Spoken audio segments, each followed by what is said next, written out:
एक छोटे से गांव में राहुल नाम का एक लड़का रहता था। राहुल बहुत ही गरीब परिवार से था, लेकिन वो बहुत ईमानदार और मेहनती था। उसके पिताजी खेतों में काम करते थे और माँ घरों में सफाई का काम करती थी। एक दिन राहुल स्कूल से घर लौट रहा था।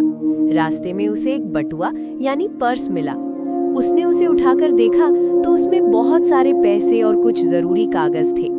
राहुल ने सोचा, अगर मैं ये पैसे रख लूं तो घर की हालत सुधर सकती है, लेकिन ये गलत होगा।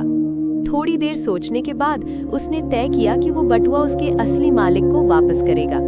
बटुए में एक पहचान पत्र था। उस पर पास के शहर के एक बड़े व्यापारी का नाम और पता लिखा था। राहुल तुरंत उस पते पर पहुंचा और दरवाजा खटखटाया। दरवाजा एक चिंतित आदमी ने खोला। वो व्यापारी था। उसने कहा, बेटा, क्या बात है? राहुल ने बटुआ आगे बढ़ाते हुए कहा, अंकल, ये आपका बटुआ रास्ते में गिर गया था।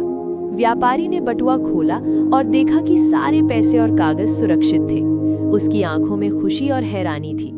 बेटा, तुमने एक भी पैसा नहीं निकाला? उसने पूछा। राहुल मुस्कुराया, नहीं अंकल, ये मेरा नहीं था। व्यापारी राहुल की ईमानदारी से बहुत खुश हुआ। उसने इनाम के रूप में कुछ पैसे देने चाहे, लेकिन राहुल ने मना कर दिया। ये देखकर व्यापारी और भी प्रभावित हुआ। उसने कहा, अगर तुम चाहो तो मैं तुम्हारी पढ़ाई का पूरा खर्च उठाऊंगा। राहुल की आंखों में खुशी के आंसू आ गए। उसकी मेहनत और ईमानदारी रंग लाई। कुछ सालों बाद वही राहुल एक बड़ा अधिकारी बना और अपने गांव की मदद करने लगा। सीख: ईमानदारी का फल हमेशा मीठा होता है।